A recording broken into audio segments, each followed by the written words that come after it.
guys, and welcome back to Dino Reacts. So today we are looking at my top 10 horror movies of the 1980s.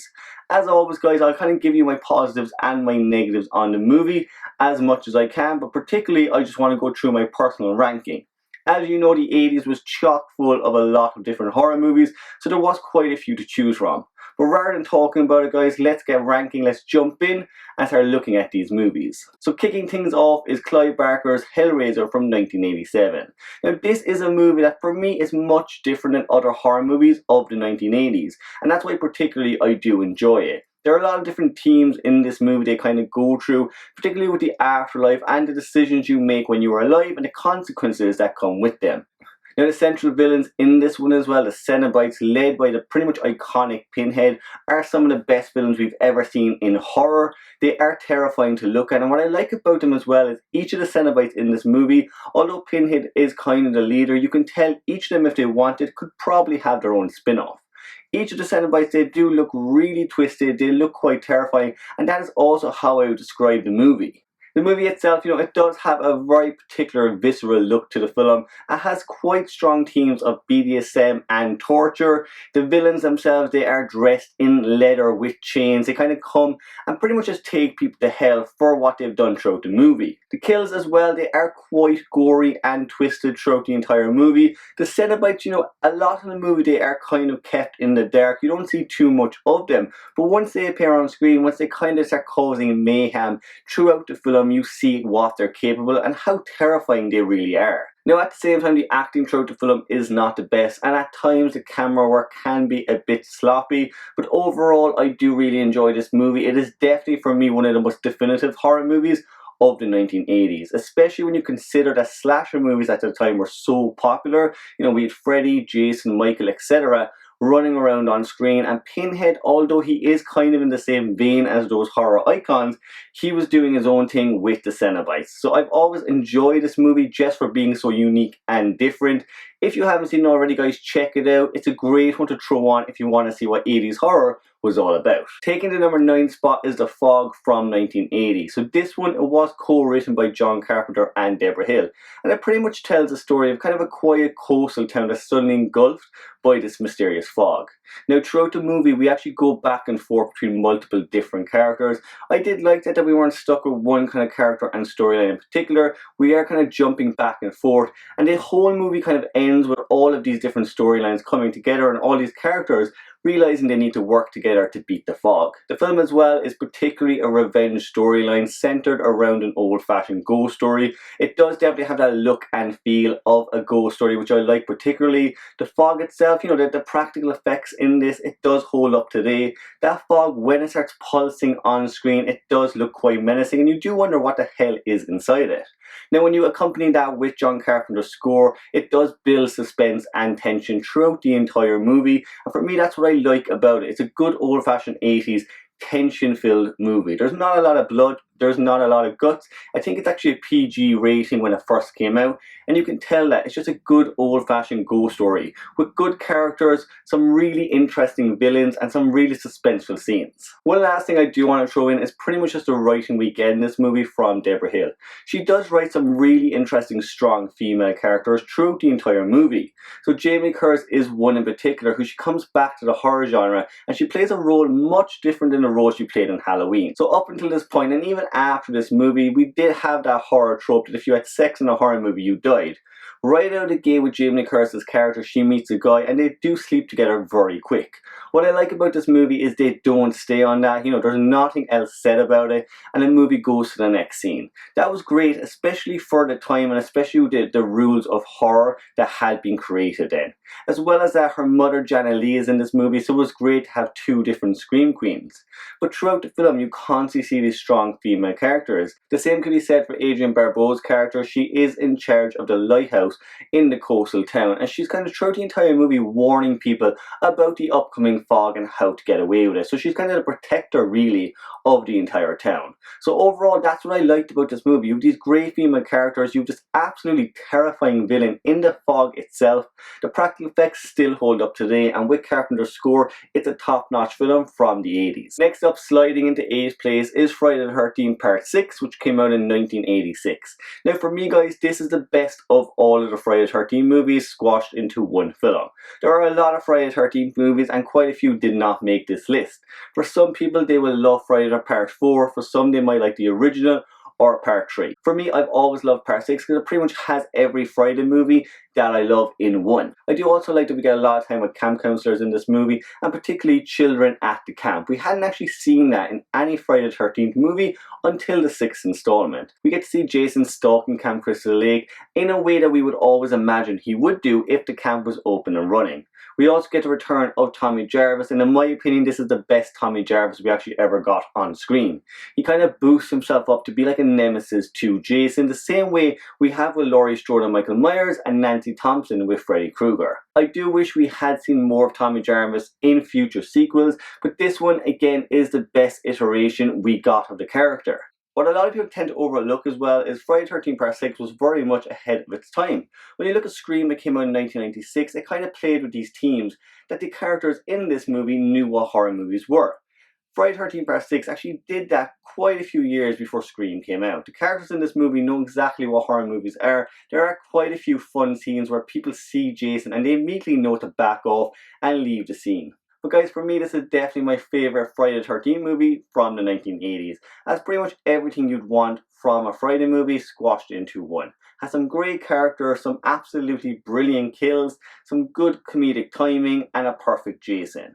You pair that with Tommy Jarvis who goes one-to-one with Jason and you have an absolutely kick-ass movie. Coming in at number 7 is Halloween 2 from 1981. Now I am a huge Halloween fan, I absolutely love the franchise. This movie I would have gotten higher on the list, except there's a couple of movies that are a little bit more original in this one. What I like about Halloween 2 is it pretty much feels and looks like the last movie. So we pick up the movie following Laurie Strode to the Haddonfield Hospital and Michael Myers on hot pursuit. The directing, the writing and the score, they all feel very familiar when you watch this movie, considering it's all based on the same night.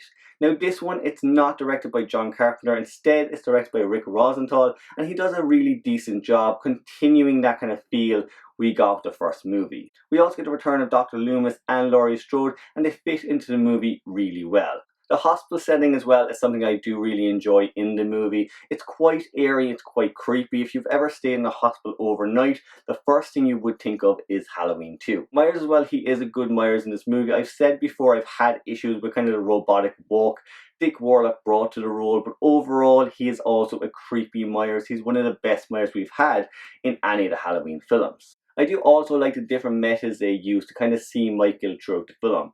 So we see him on kind of CCTV footage throughout the hospital. We also see POV shots at the start of the movie and when he's kind of stalking the hospital corridors throughout the film. Michael comes across as well as a very, very terrifying character in this film. The mask, yes, it's a little worn. It looks quite different than that first film, but that mask itself, the Halloween 2 one, is just as effective and terrifying as that first movie. The score in this one is also one of my favourite Halloween scores that we get in the franchise. It's a little bit more upbeat, you know, it has a bit more pacing going to it, but when you get those great chase sequences throughout this movie, it really, really works. We also get a lot of great kills in this movie. Michael himself, he does use a lot of different methods in this one. Now, as I said, the slashers were kind of kicking off in the 80s, so I do think there was pressure from Carpenter that he kind of had to get these new weapons in for Michael to use. So we get syringes, we get hammers, we get a lot of different hospital equipment that he can kill people with, and it works for the most part given its setting. But again guys, this one normally would rank higher on my list. Just when you look at the 80s and the amount of horror that's out there,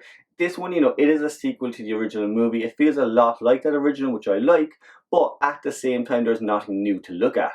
Next up, in 6th place, is The Evil Dead from 1981. Now, if you want a batshit, bonkers crazy movie, The Evil Dead is one to see. The film essentially follows 4 teenagers as they stay in a cabin overnight and awaken deadites from the Book of the Dead. And these deadites are absolutely terrifying. What I like about this movie, Sam Raimi really kind of just goes all in with the blood, guts and gore. The practical effects in this movie are by far some of the best practical effects that we had seen in horror. And for the most part, they do still live up today. There's a lot of things you'll see in this movie and you do kind of wonder how they pulled it off in 1981. As well as that, the scenes are constantly shocking. over and over and over again, the movie kind of surprises you with how far they will go. Villains in this one as well, the Deadites, once they kind of start possessing the different characters throughout the movie, it is a very creepy movie. When I watched this when I was young, I absolutely was terrified of it, and for the most part there are certain scenes today that still stick with me. Spades, jack of diamonds, jack of clubs. The film also kind of gave birth to that whole cabin horror genre. It is definitely an in-your-face movie. Once it gets going, it doesn't let up. The pacing is very fast. The practical effects are some of the best we had seen. And the characters themselves, although the acting is a little bit wooden, they are fun characters. You know, you're watching constantly to see what will happen to them next and what kind of evil is going to push its way into that cabin. Okay, halfway there and taking number 5 is Child's Play from 1988. What I like particularly with this movie is just how creative and inventive the killer is. So yes, it is a doll, but most people I know will have a slight fear of dolls coming alive. And a lot of that has got to do with Child's Play. The same way Jaws made people scared to go in the ocean, Child's Play pretty much made people scared to buy a doll. Charles Lee Ray as well as the central villain, he is quite sinister. The fact that he kind of uses voodoo as well through the movie just makes sense, especially when you consider the size of the doll and what you would really think he's capable of. I do also like that he kind of takes out the adults throughout this movie. Chucky is pretty much trying to get into the body of Andy. Now as the film goes on, he does start to take out adults, so he kind of takes away that kind of comfort blanket for Andy, and he's nothing to help him fight back against Chucky. That makes sense to me, and it does just make the whole movie a lot more terrifying when you think of it from the eyes of a 6-year-old boy. The practical effects in this one as well, they are quite good. The last act in the movie is all out carnage, you know, once they throw Chucky into the fire. That stuff again hadn't really been done on screen. So to see it today, maybe it doesn't hold up as much, but I'm sure when it came out in 1988, it was a huge thing to see. Finally, what I like about this movie is it feels a little bit like a cop drama mixed with a horror slasher movie. So it's a great mix there while the detective's trying to figure out who is doing all these killings, and it's pointing to this young little boy who's Chucky is trying to set up. I thought it was a really interesting way to have a different movie compared to the slashers that were out today and just give you a different option to see. Coming in at number 4 is The Thing from 1982, again a John Carpenter movie. Now this one when it was released wasn't really hailed as a classic. The critics and fans did not like it. At the time E.T. had just been released, so people didn't really want to see this big ass monster, terrifying creature killing everyone on screen. However, through the years the movie did gain in popularity and is much more appreciated today than it was in 1982. The practical effects in this one are absolutely amazing. The creature design and just the thing itself, how it looks and how it acts throughout the movie are terrifying. The movie also kind of plays on the themes of paranoia and isolation throughout the movie, as this kind of alien being goes from body to body, mutating the characters in the film. So nobody knows where the thing is throughout the movie. Each one of them are paranoid that it could be one of their friends. It's a great way to build tension throughout the movie, and it's a very, very suspenseful movie. The characters are all really likeable and relatable. They're all regular guys in this movie, similar to the characters we had gotten in Alien. I did really enjoy this one, guys. I generally watch this once a year if I can. If you haven't seen it, try to check it out. It is a classic. It didn't get the love it deserved when it first came out, but over time people have come around to it. Okay guys, down to number 3, and this was definitely a hard one to pick. My top 3 kept going back and forth as I was trying to make this ranking, but coming in at number 3 is A Nightmare on Elm Street from 1984, directed by Wes Craven. So the film follows a group of teenagers living in Elm Street as they're being stalked and murdered in their dreams by the central villain, Freddy Krueger. For me, Freddy Krueger is one of the greatest villains we'd gotten in the 80s. He's an absolutely terrifying character, especially in that first movie. You know, he didn't have a lot of comedic lines in this one. He was very much kept in the dark. And just the idea alone of someone killing you in your dreams when you could only sleep, there was no real way to get away from Freddy, is terrifying in itself. The film also, though, it plays on the themes of kids telling their parents that something is wrong and the parents ignoring them. As the movie progresses, we do find out the parents of Elm Street had actually burned a child murderer years before, and now he's coming back to kill their children in their dreams. That was an interesting concept, and again, this entire movie, the concept alone, is very original. The fact that Freddy can only kill people in their dreams, but also the fact that you have to sleep or you will die. So either way, you have to face the central villain. We also have our final girl, Nancy, but all of the characters in this are fun, likeable characters. Nancy in particular, she is a lot stronger than any final girls had come before. A lot of times with final girls, you know, they would maybe fight back towards the end of the movie. For Nancy, right out of the gate, she fights back against Freddy. And even towards the end of the movie, she pretty much booby traps her house, Home Alone style. We also get a little homage to Psycho, where we start the film with a much different final girl in Tina. Now, halfway through the movie, she does get killed off, and it kind of shocks the audience to see who they're meant to be rooting for. The kills in this one as well are some of the most graphic we'd seen in the 80s. Tina's kill in particular, where she kind of gets dragged around the ceiling of a bedroom, blood splattering and spraying everywhere, is a really shocking scene, but it's probably my favorite, probably my top 5 favorite deaths in any horror movies. Glenn as well, the character Johnny Depp played in the movie, he gets sucked into his bed and pretty much a fountain of blood hits the ceiling of his room. So I like that. There's a lot of really creative, interesting kills in this one. Freddy Krueger himself, as I said, he is terrifying in this movie. He's a much darker character than the Freddy we will eventually get. I like in this one that he's kept in the shadows. I like the look of the character, the green and red sweater. The razor glove is such a good weapon for a character to have, and it's much different than any other slasher that had come before it. Next up, taking number 2 spot is The Shining from 1980. Now, I could speak for hours of how great this movie is. There is a lot to love with The Shining. I'm a huge fan of the novel of this movie, and personally I do enjoy the novel a little bit more, but just the directing, the writing, the set design, everything in this movie is top notch. Jack Nicholson as Jack Torrance is absolutely phenomenal in this movie. To see his kind of slow descent into madness, the character is terrifying throughout the entire movie. One way I describe this movie is walking on eggshells. That's how you feel throughout the film, as the characters kind of walk around Jack as he slowly begins to lose his mind. The Overlook Hotel as well, just as its own villain, is absolutely sinister and terrifying. It's by far one of the creepiest, if not the creepiest building we've ever had in horror.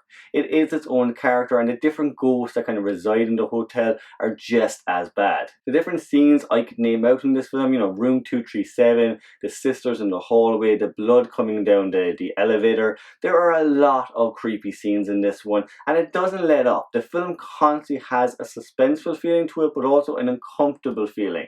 When you're watching this movie, you're constantly uncomfortable that something might come next. You don't know what's going to happen, but it constantly comes at you. Stanley Kubrick pretty much wanted this perfect movie, and he had his own vision. So he would tirelessly work to create that vision, and you see it when you watch the movie. Just the design of this movie, the set design, everything is in a perfect place for a perfect reason. You could pick apart and tear down this movie a million times over, and you probably wouldn't find all of the things that he had in there. By far, guys, this is one of the best horror movies of not just the 1980s, of all time. It is regarded as being one of the best we've ever gone, and I can see why. Anytime I watch this movie, even all these years later, I am terrified of what's going to happen next, and I am worried about the characters, which for me is what you want in a horror movie. You want to root for these characters and you want them to survive, but if you have that feeling of dread, then that horror movie is working in spades. And coming in at number 1 is A Nightmare on Elm Street Part 3, Dream Warriors. The reason, guys, this gets in my number 1 spot is it's pretty much everything you'd want from 80s horror. Everything in this movie is in excess. The main villain had pretty much become an icon at the time and was loved by fans. As well as that, we get final girls in this that really fight back against the titular villain, and we get a great soundtrack to go with it. Some of the kills in this are actually the best in the franchise, if not some of the best kills in the 80s. The story itself follows Elm Street children as they've been shipped off to Weston Hills. So the parents still do not believe the kids with what they are going through. So it continues those themes that I like. We also get Patricia Arquette coming into the fold kind of as our new final girl. And again, character wise, I liked her in this movie. I liked the return of Nancy, but we also got new interesting characters with the new kids. So we get Kincaid, we get Joey, a lot of new fun characters. And what's great is this time they have powers to fight back against Freddy. I did actually think that was a great inclusion into the Elm Street series, and it makes sense given that they're dreaming. So each of the kids have their own power, and if anything, it gives them their own personality traits. Throughout the movie, they fight back against Freddy using their own special powers. It kind of reminds me a lot of like an Avengers type movie in the Nightmare series. And that's a great way to cap off the whole series. If they'd left it at part 3, it would have been a great way to end it. Freddy himself was pretty much at the height of popularity at the time. So he was on cable news, he was on interviews kind of promoting the movie at the time. He does have quite a few one-liners in this one, but they are great one-liners. The comedy in this one works really well with that horror aspect. Freddy, he is still a dark character, he's still a character you should be afraid of, but he has some great comedic scenes in here. As for the kills, they are some of the best in the series. One in particular that I absolutely love is a character that's being used as a puppet by Freddy that's using his fangs as strings. I absolutely love that kill. It's probably one of my favourites in the whole franchise. Another great one that's in this movie is Freddy pretty much comes out of a TV and he gives us that iconic line, "Welcome to prime time, bitch." That is a standout kill in this movie. It again shows you everything Freddy was at that time.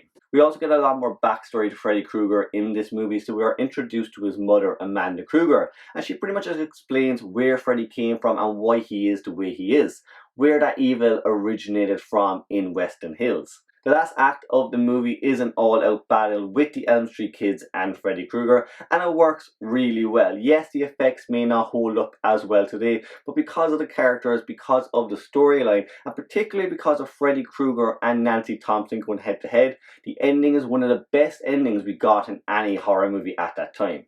Overall though guys, this is my number 1 on the list just because it's pretty much everything 80s horror was. Everything in this movie is in excess. We have our main villain who was pretty much loved by fans at the time, but still we get a great final girl, we get a return of a favourite character, all going head to head in a huge climactic battle. But guys, that is just my top 10 horror movies of the 1980s. Of course, if yours are different, let me know your ones in the comments below. As always guys, subscribe to the channel and pop on the notification bell just so you don't miss another ranking. Next up, I am going to do my top 10 horror movies of the 90s. Again, there are quite a lot to choose from, so that should be really fun. I will also be finishing up my Halloween series next, so look out for that one. And until next time, Heidi ho.